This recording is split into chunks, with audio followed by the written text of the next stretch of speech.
That's it. I was glad. That's exactly right. His hat.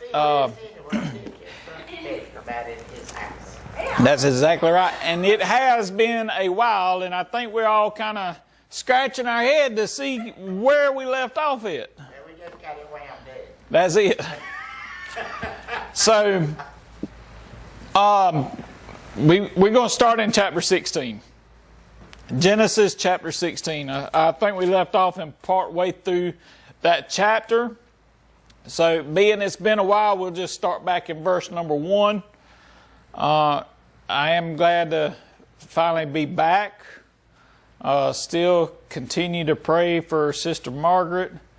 It was very good to see her here Sunday. I know that it took a lot of effort, a lot of pain. She ain't going to admit to it, not to us, but you could see it in her face that she was hurting and all. And but I think it done her good to be able to get out and make it to the house of God. But we just need to continue to pray that God just gives her a speedy recovery. So we're going to be in chapter 16 now. Do you remember where we left off? What all's going on? We left off at verse 11. That ain't what I'm talking about. So where did we leave off in our story? Was it when he was talking to Ishmael's mama? Okay, what is he? All right, let's. All right, so we'll start back in verse number 1. That way everybody kind of has an idea where we're at. Yeah, because I got stopped at 12.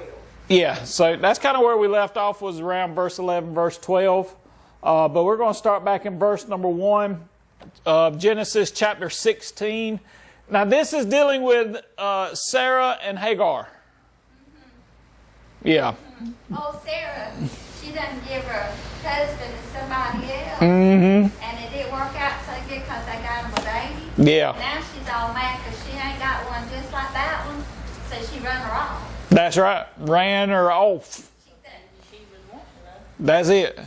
So, and that's exactly right. So, if you look throughout the Bible, when we plan ourselves, it never works out the way we intend it to work out. God has got a plan, and He gives us the plan, and then we kind of jump the gun and we go out and make our own plan. Like we're going to beat him to the punch or something. And it never works out the way we think it's going to work out in our heads, right? So that's it. It just turns into a mess. So in verse 1 it says, now Sarai, and that's so, Abram's wife bore him no children. What was the promise that God said? Well, yeah. Lots of them. You ain't gonna want them all when you get them, but I'm gonna grant you. That's right. So I'm not gonna tell you they're gonna get to be teenagers, but they ain't gonna want one of them. That's it. So he Heaven and sand and the sea. that's right. As many, he says, if you can look at the stars and count them, that's how many. That's the way your heirs are going to be. If you go out to the beach, and I mean we've all been to the beach before, and you can count the grains of sand. In other words, it's an impossible number. You can't do it. So the promise is that Abraham and Sarah are going to have a child. Now, Sarah, Abram's wife, bore him no children. She had a handmaid, an Egyptian whose name was Hagar. And Sarai said unto Abram, behold now, the Lord has restrained me from bearing it. It's the Lord's fault. Now, the last person to say it was the Lord's fault, it didn't work out too well. But here she said, it's not our fault. It's not that God is delaying His plan. God is just, He ain't letting me have no children. That's what she says. The Lord has restrained it. The Lord is not only not letting us, He's keeping us from getting pregnant. So now it's just, she just keeps piling it on. She done forgot nothing is impossible to God. That's it. She's forgot all that, right? God is in His time. That's it. So she kind of, now she says, I pray, Abraham, I pray you, here's the plan. I want you to go in unto my maid, and it may be that I may obtain children by her. So now she comes up, she starts scheming. That woman, this is her plan. We have covered that, and we just in chapter 16, and it does not look too well, does it? That woman. It maybe, maybe I know Abram, I know that the Lord has promised you to have children, but He didn't really say that it was going to come through me. So what we can do here, Abram, I tell you what, we want to make sure that the Word of God is being fulfilled. So I tell you what we're going to do. We're going to go, maybe He meant for it to go this way. And here's what I want you to do, Abram. I want you to go in into my maid, Hagar. And maybe it's this way that God is intending. Does that not sound like a lot of us? Yep. Trying to finagle and do it your way. That's exactly right. God has shown us something. God may have told you something or shown you something in a dream or has promised you something, and instead of you waiting on, well, now, God, I know, well, maybe I can do this and make it come out faster, or, be careful. But here she says, maybe it may be that we obtain children by her. Maybe that's God's plan. If that had been God's plan, that's what He would have done. That's right. So, and here it is. And Abram hearkened to the voice of Sarai. Who, now we've seen this before. The last person to hearken to that woman, it messed up the whole world. Adam hearkened to Eve, right? Oh, Adam, won't you look, I ate this fruit, nothing happened to me. It's good. And he hearkened. Now we see, I wish sometimes that we could really learn from the past. You know, there are stories, we hear stories, and me being the youngest in here, I love hearing stories of the way God has worked and the way God has moved in our elders' lives and has touched, and some of the mistakes that they've made, and I wish we would learn from those mistakes. Learn to do better, or learn not to make the same mistakes. Another instance is they have partners to do with it. Yeah, well, we ain't at that part yet. That's on that. You're not there now, but we Yeah, studied it. yeah, we've studied it. We ain't going all the way over. It never works out when the man hearkens to the woman. We've seen that. You can be mad at me all you want to. You saying the husband don't need to listen to the wife? I'm just saying what the Bible has. We just named right there 3 examples very quickly of it not working out well. I'm just saying. My husband and I say, but I say Geneva. Thou art the man. That's it. It's all your fault. Well, I mean that. So that is the Bible. So what does? We know the Bible, we study the Bible, and you can call it controversial or whatever you want to call it. Not at this age. Not at this age? All right. But what does the Bible teach us? Who is the head? The man. God is the head. Right? Yeah. And then it says, who is underneath Christ? The man. And then who is underneath the man? All right.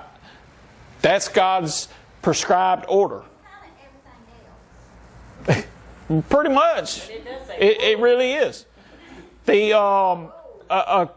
According to the Bible, the man is the head of the household. The whole household falls up under the leadership and the guidance of the man, as long as, don't forget, as long as the Lord is his head. Now, when the Lord is not his head, you still are under the husband as long as it is not against God's. You understand what I'm saying there? You still have to obey God's word, but you're still, that's Bible, is it not? I see you smiling back there. That's what it says. Yes, sir. But I see a Trying to bail me out. that she has made. Mm-hmm. Back in them days, a woman that couldn't bear children was counted real bad. Yeah. And I'm not going to use the word that counted bad. But she's now thinking that I can take this child and act like it's mine. Yeah. But it's not hers. So God, I can see God going to bless them, but they didn't wait on it. A lot of times we don't wait on God. Right. So when we get our head in a crack, then we can't pull it out, then we try, Lord help us. Mm-hmm. I can see what the promise that God made Abraham. But in that promise, he don't feel it's working out. Yeah. We're gonna put a little feelings in it. Yeah. So she's saying in her heart, this will work out. We have them all the time today. I'll act like this is my child. Well, I mean, so that's, and That's what she's looking at in my Yeah. point of view. well, yeah, because the custom back then was if the handmaid was to bear the child onto Sarah's lap, it would be viewed as Sarah's child. Right. That was the custom back then. She feels that. But what did God say? What was God's promise? God didn't promise through Hagar, right? His promise was through Sarah. Now they go against or try to bypass God's plan to try and still fulfill God's plan. You see what I'm saying? We know the end result, right? We know that if you put yourself in Abram's and Sarah, if you put yourself in their shoes, right? They know the promise. The promise has been given, right? So now it's not happening on our time, so how can we know what God's going to do, so how can we make Him do it faster? Let's don't wait on Him. Let's go ahead and get it done. And a lot of times we end up in that same situation. We know God is blessing us. We know God is going to touch us. We know all these things, but it ain't happening on our time frame. So the temptation is there for us to start scheming and coming up with our own plans instead of just sitting back and waiting for God. So, unfortunately here, Abram hearkens to the voice of Sarah. You've got to be very careful who you hearken to. In verse 3, and Sarai, Abram's wife, took Hagar, her maid, the Egyptian. After Abram had dwelt 10 years in the land of Canaan, and gave her to her husband, Abram, to be his wife. So now now Abram's got 2 wives. So one ain't just bad enough. He just doubled the fun.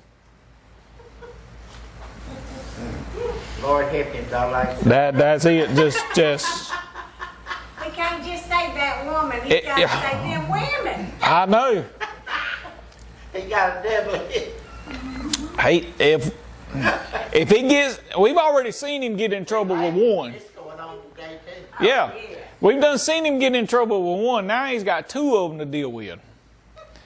He says, and in verse 4, and he, Abram, went in unto Hagar, and what happened? She conceived. She got pregnant. And when she saw that she had conceived, her mistress was despised in her eyes. She began to act unkindly towards Sarah. She had contempt, because now Hagar is not a maid, she is a wife, right? She has been put or promoted to the same level as Sarah. Now, being she has had a child, she thinks she is better than the one that she used. That woman used to send me to go get her. Now let her go get my drinks. Let her serve me. Right. She ain't no maid now. Yeah. Does it seem like this might cause a little bit of trouble? Not a bit, does it? Not a bit. Now she has the heir to the throne. Right. She has the next, the one that's gone because he is a male child. She's got the firstborn. Yeah, that's going to get it all. That's exactly right. So now Sarah is kind of, I'm not, look, yeah, I used to have to listen to you. No, I got the heir now. You ain't nothing. So we kind of see this animosity toward Sarah developing. Sarah said unto Abram, my wrong be, whose fault is she blaming? How? That's I spend, y'all joke, as a husband, He's the one that laid the plan. I spend half my time trying to figure out how I'm the one in the wrong. I'm just saying. How's it my fault? Abraham's looking back. I done what you told me to do, and you still mad at me. I pick at Misty. That's it. Hey, that's it. I spend half my time. I pick at Misty and all the time, but she'll decide something. Well, it's your fault. How? I did what you told me to do. Well, her thing is she'll say, go get me some tea, or I'm just trying to think of an example. She'll say, go get something, and I'll go grab exactly what she said. That ain't what I meant. I meant to grab this other. I'm like, well, I did what you said. yeah, but that ain't what I meant. Well, how am I supposed to know what you meant? I get in trouble if I do what you say. I get in trouble if I don't do what you say. Now I got to be a mind reader and figure it out myself. How? With less words, you said, okay, honey, I'll be right back. No. That's right. You said No, that's double the work. So we kind of, we joking, huh? It ain't worth it. If you knew what you wanted, you just go get it yourself. I think you better go up on the housetop. That's it. That's it. Abraham, he's out in the field.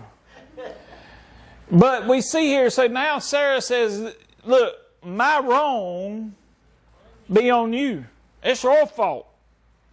If you wouldn't have listened to me, I have given my maid into your bosom, and when she saw that she had conceived, she saw that she was going to have the heir. I was despised, I was hated in her eyes. The Lord judged between me and you. She don't see anything wrong. Yeah, I mean, why are we bringing the Lord in this? Yeah. Gotta get blamed for a lot. Why? And it's sad, but are we any better? There are times in our lives that. You got to point out the miracle in that verse. The miracle. A woman for the first time admits she's wrong. Yeah. That's a miracle. That you right. We need to highlight that. My wrong. That means she realized she was wrong. You should have knew better, Abel. I don't Should think be you'll better find than that nowhere listening. else in the Bible. I doubt it. I don't think I've ever seen it. I doubt it. We might need to preach on that. A woman admitting she's wrong. You better leave it alone.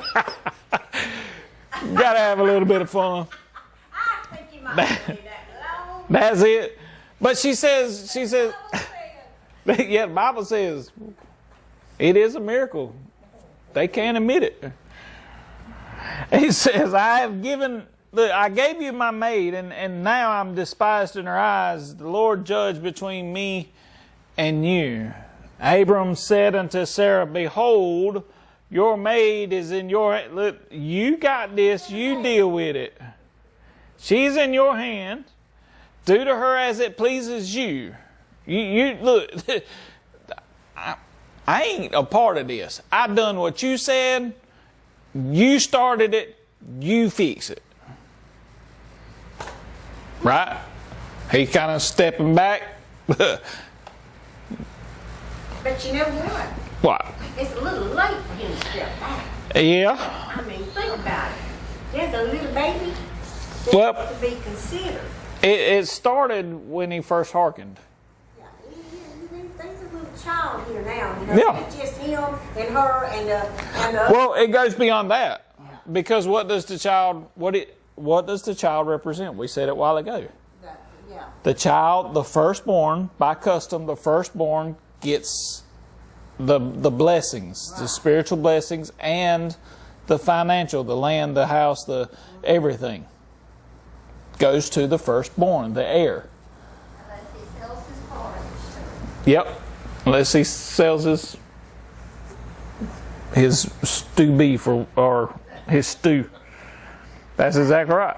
Yeah. I mean, it's we see this. It's even carried over in the New Testament. Where do we see this at? The story of the prodigal son. The prodigal son was the heir. He said, give me my portion. He left and wasted it all. And he came back and he said, well, I ain't got nothing else because it belongs to your brother. I ain't got nothing else to give you. You've had your... So we see that. So Abram's kind of steps back and he says, look, you deal with it. Do as you see fit. Do to her as it pleases you. And Sarah was not very nice. Sarah dealt hardly, Sarai, whatever, dealt hardly with her to where she just ran away. She fled from her face. We don't know exactly what Sarah did, but it was not nice.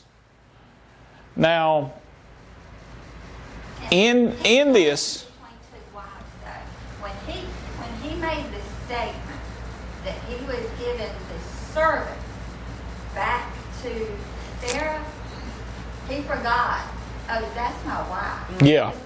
Now, there's some obligation in there that he has just, That's right. He just swept it under the rug. Yes, there is. And now we can, the sad point here is up to this point Hagar has done nothing wrong. Why? Did she have a choice in any of this? Because it said Sarai gave her to Abram. Abram took her as wife, conceived a child. Sarai has got mad at her because she conceived, she got pregnant, and Sarah couldn't, which was the whole plan. And now that upset Sarah. Abram don't want to be in the house with a brawling woman. So he says, just take her back. Do with her what you want. Handle it however you see fit. So Abram Hagar here hasn't really had a choice. Right? Now she's been treated badly by her master, her Sarah. She's been treated hardly, and now she's ran away. But on this path, in verse 7, it says, and the angel of the Lord. Now we talked about that. Do you remember what we said about that? Is it talking about an angel here? Jesus. Right, it's talking about Jesus. Anytime you see the angel of the Lord, it is not talking about an angel as we think of, especially in the Old Testament. And the Old Testament is primarily referring to a pre-incarnation of Christ.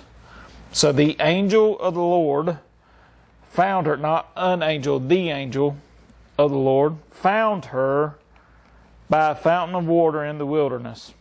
found her. Yep. Found her. Found her. I'm glad that, and that's where, you can take that, and I ain't going to do a sermon or anything like that right now. But how many times have you heard somebody say, well, I found the Lord? No, truth is, He found you. You didn't find Him. He found you. The angel of the Lord found her. She wasn't looking for Him. That's right. Yeah, you surrendered to Him after He done found you. Because and I mean, we all should be grown in the faith, right? We've been saved for a while, so you should know the process of salvation. And 9 times out of 10, he's going to find you in the wilderness. Yeah, well, he always does. How can a man be saved unless the Spirit? So who found who? It's also when you seeking Him. Well, no, yeah, but you don't start seeking until there's the first drawing. There's first got to be a drawing because you got to know what you're seeking. Bible says, how can a man be saved unless the Spirit draw him? Now, after he draws, then you start seeking. As a Christian, we always seeking to do better. We're always seeking more. We always... Seek my face while He be found. That's it. So, but here, this is... The angel of the Lord goes and he finds her. She wasn't looking. She ran away. And we know who is the he ain't a prophet at this time, but who is the one that the Lord is with? It's Abram. So she's running away. All the blessings follow Abram because Abram serves the Lord. He is the servant. And Hagar is running away from the Lord and the servants of the Lord. And the angel of the Lord found her by a fountain of water in the wilderness, by the fountain in the way to Shur. And he said, Hagar, Sarah's maid, from where'd you come from? How'd you end up right here? What's your plan? Where are you going to go? Where are you from? Where are you going to go? Right? That's what he says. Where did you come, and where will you go? What you running from? What you doing here? What's your plan? Where do you think you're going? And she said, I'm fleeing. Oh, she spills it. She spills it. She said, I flee from the face of my mistress Sarai. The angel of the Lord said unto her, and how much did she probably didn't want to hear these words. The angel of the Lord said unto her, return to your mistress. But Lord, she done it. Return to your... But Lord, you don't know how about return. Not only return, what? Submit. That's right. Submit yourself unto her hands. Now, what was the attitude before? She was fine being a servant, but once she got promoted to wife, and then once she got pregnant, she was better than the wife. Then she got thrown back to the servant mode.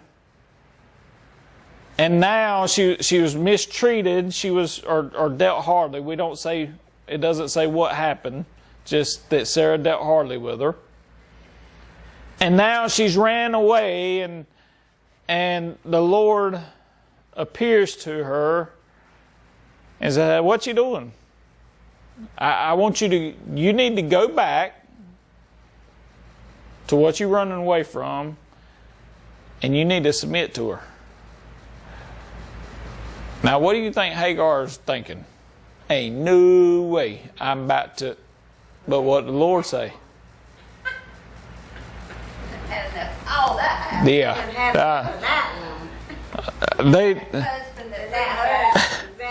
We're only told what that... So you got to kind of use your imagination a little bit. The Bible just says... that she just says, I flee from the face of my mistress. But you know she said more than that. And the angel of the Lord said unto her, return to your mistress. Return and submit under her hands. The angel of the Lord said unto her, I will... If you do this, I'm telling you you need to go back to her and you submit to her. You do what you're supposed to do. You act like you're supposed to. I will... There's a promise here. The angel of the Lord said unto her, I will multiply your seed exceedingly, that it shall not be numbered for multitude. We've already had this promise, right? But it was promised to Abram. And the angel of the Lord said unto her, behold, you are with child, and you shall bear a son, and shall call his name Ishmael, because the Lord has heard your affliction. So the name Ishmael means God hears. Ishmael, God hears. The Lord has heard your affliction. And I think that's kind of where we left off. I'm so glad that God hears our afflictions. We don't have to go into great detail. God already knows what trouble we're facing. And He sees us when we're in affliction. He says, I heard your affliction. He was there. He heard what was going on. In verse 12 it says, God is going to tell you a little bit about this little fellow. Just give him back. Whew. That's all. He will be... Wow. Oh. You think they bad when they all nice and And when they're babies, they cooing and all that, and you like, oh, they so cute. But when they hit that terrible twos, there's a reason they call it terrible twos. Oh my goodness. That's when you just say, Lord, take him back. You got a demon. They suck. Anybody want it? That's when if Free. that well yeah Even send clothes when and food. that's when they hit that age on a normal child. When they hit that age, yeah, it's all of them. But when they hit that age, oh my goodness, you got your hands full and then some. And if they're hanging out with their mama, they're acting like their daddy. And if they're hanging out with daddy, they're acting like their mama. It's like, so it's, whew. There's a reason they call it the terrible twos. But now, he is going, now you kind of take however bad your child was. Oh my, wasn't bad. Yeah, he was. Yeah, he was. I'll tell you mine was. You take however bad he was.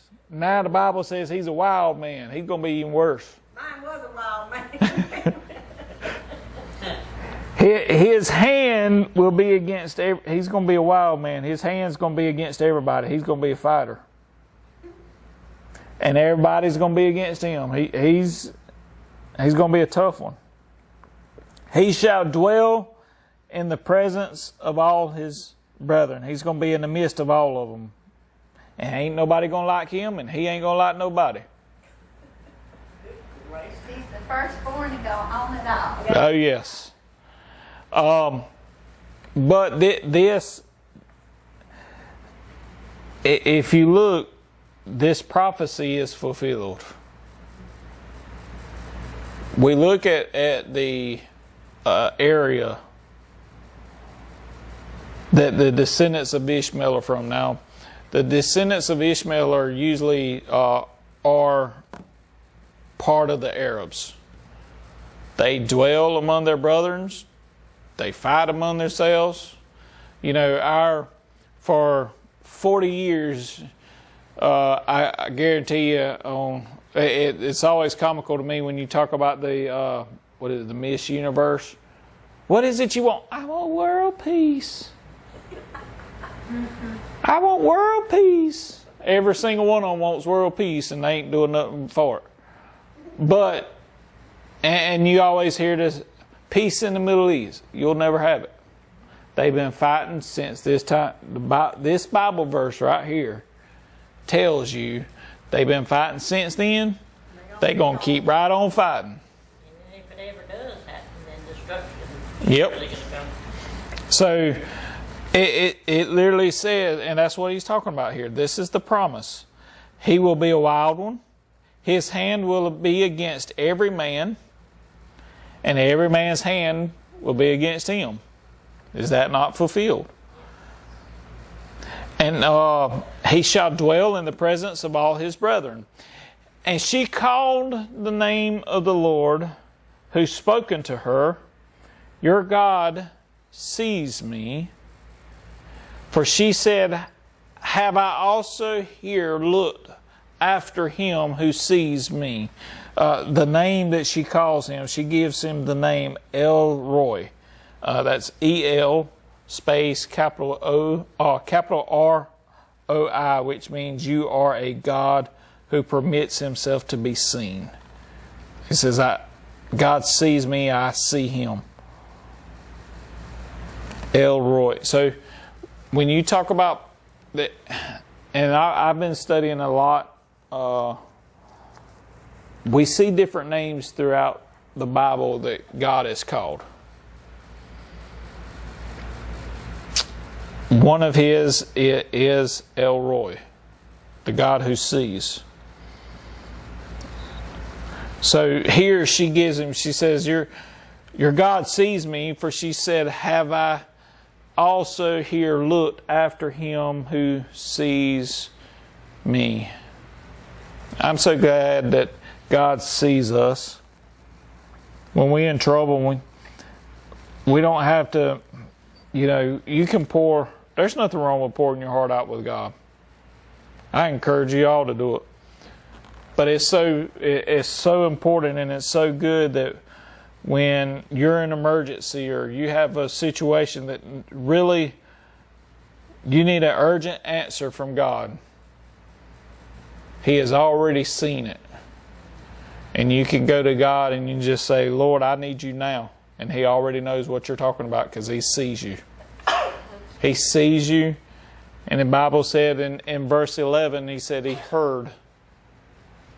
The Lord heard your affliction. God hears you and He sees you. I want you to be encouraged tonight that God is watching you and He's listening to you.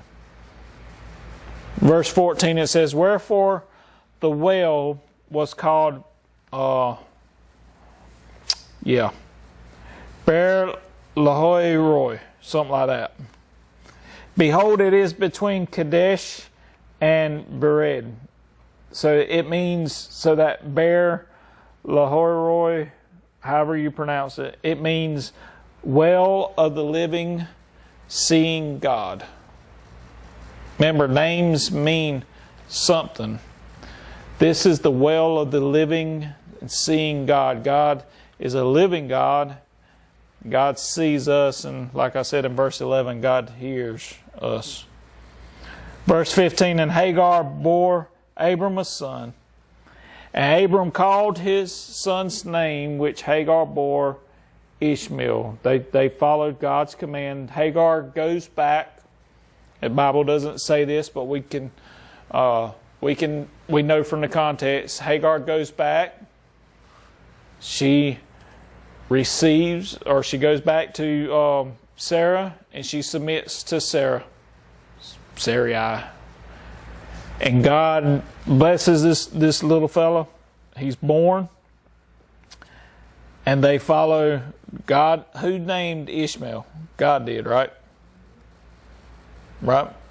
So they followed God's advice or His word. They name him Ishmael. And Abram was 86 years old when Hagar bore Ishmael to Abram. That's 44? No, 84. 84. Yeah, 86. Yeah, you messed me up. So a score is 20 years. So 80 is 80 and 6. So how old are you, Pastor? 84. You imagine starting over? With a wild child. Yeah, with 2 wives. 2 wives? Woo. Yeah. And a wild one. So, I mean, whoo. I'm in my 40s and I would hate to start over.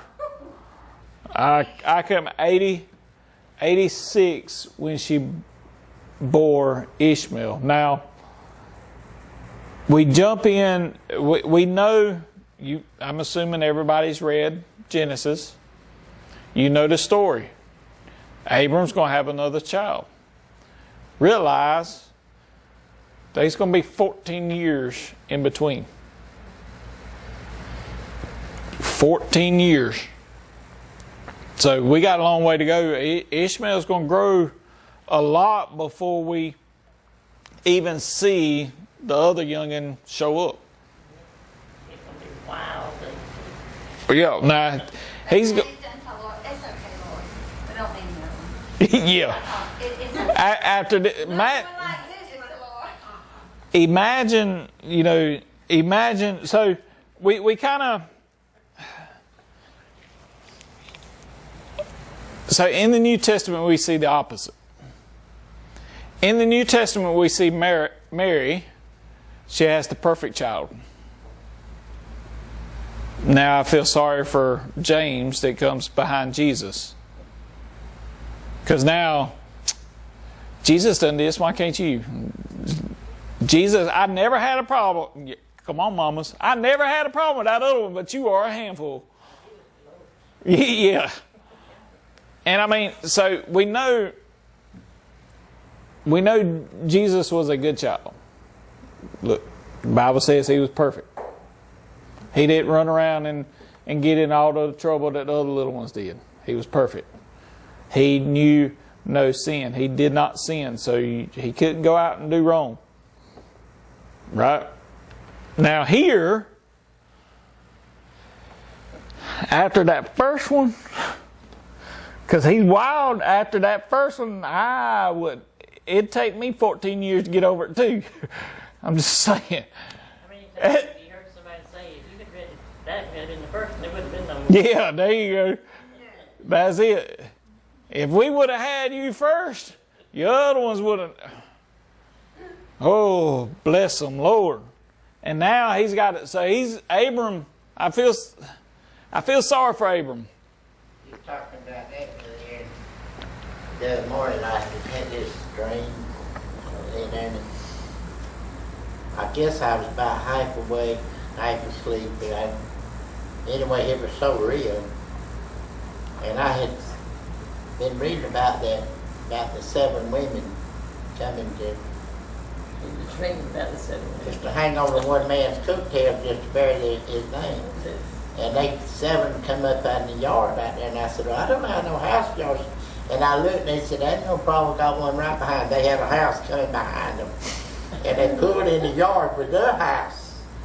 Now, don't you listen now, this was just a real... What did you eat that night? They said, we just want to you let us bear your name. We'll work for our food, we'll have our own house, we'll do.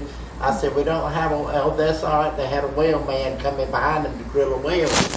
They had it all planned.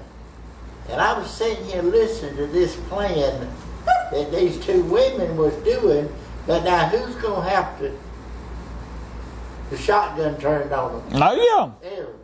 Yeah. Abram is... Now, you think about that. People says, oh, that ain't going to happen. If it's in that Bible, it's going to happen. Yeah. But Lord, I hope it don't happen to me. No, You see 7 pull in my driveway, I'm running out the other way. Look, but it was just as real as I was listening to. But you think about this. I'm going on vacation.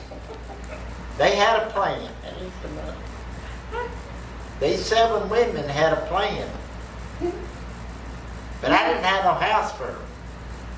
But they had a house of their own coming and putting in the yard.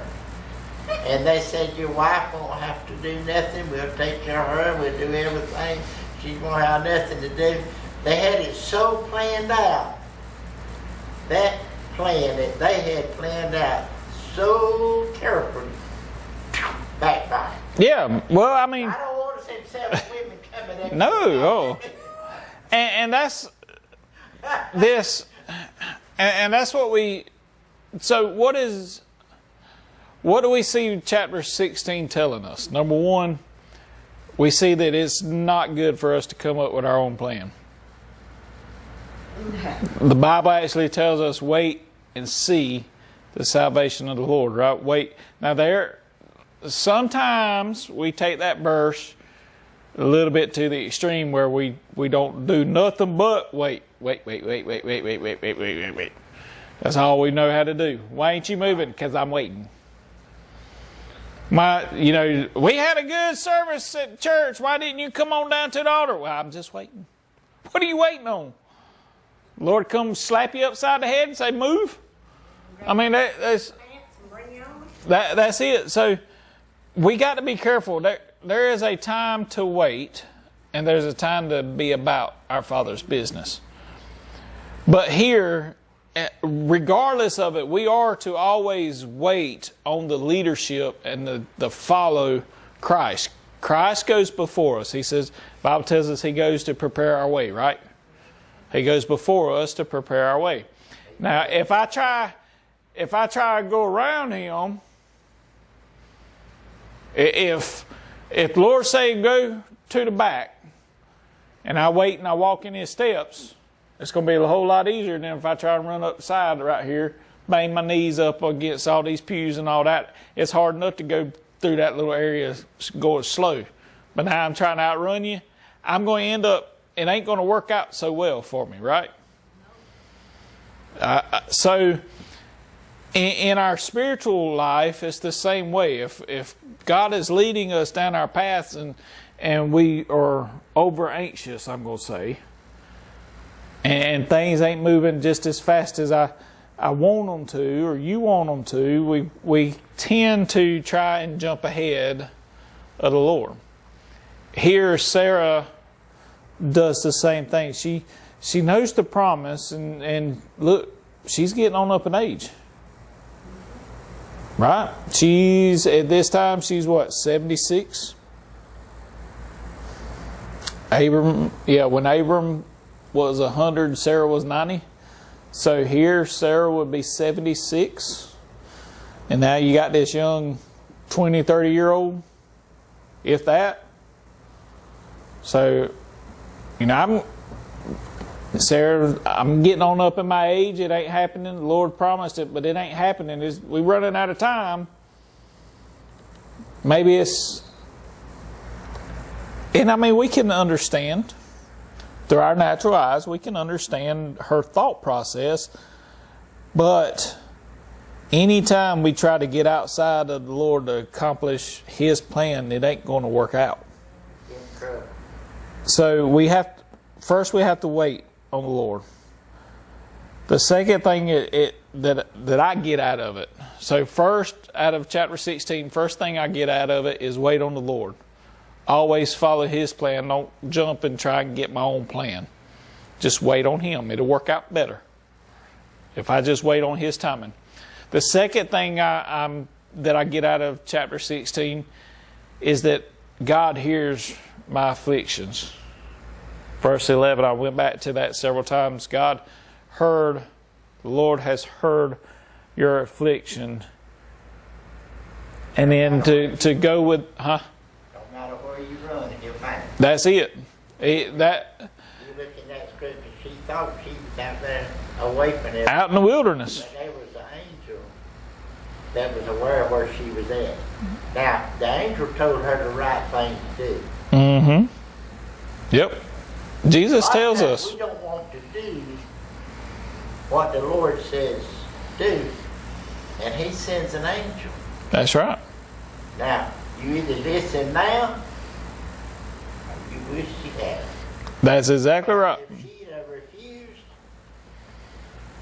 Lord help. Yeah, so if she would have refused, the blessings that was promised her would not have taken place. That's right. So I'm glad that God hears us, and in verse 13, I'm glad that God sees me. Now, when I was away from the Lord, I wasn't too fond of that. But now I'm glad that He sees me, and I can look back in my life, and when I didn't want Him to see me, He still saw me. He still kept me. He still had His arms around me whether I wanted Him to or not. He still protected me because He had a plan for me. And He's got a plan for you. God sees you. Whatever you're facing tonight, whatever you're going through, be assured that God has heard you. He's heard your affliction. He sees you where you are. And He found you. So that's some of the things that chapter 16 brings out to me. And it can be different for you. There's no right or wrong as far as what you get out of work. God shows us different things each individually. I may get one thing and you may get something else out of the same verse, and that's fine. That's good. The Bible says iron sharpens iron, so we are to study it and see different perspectives.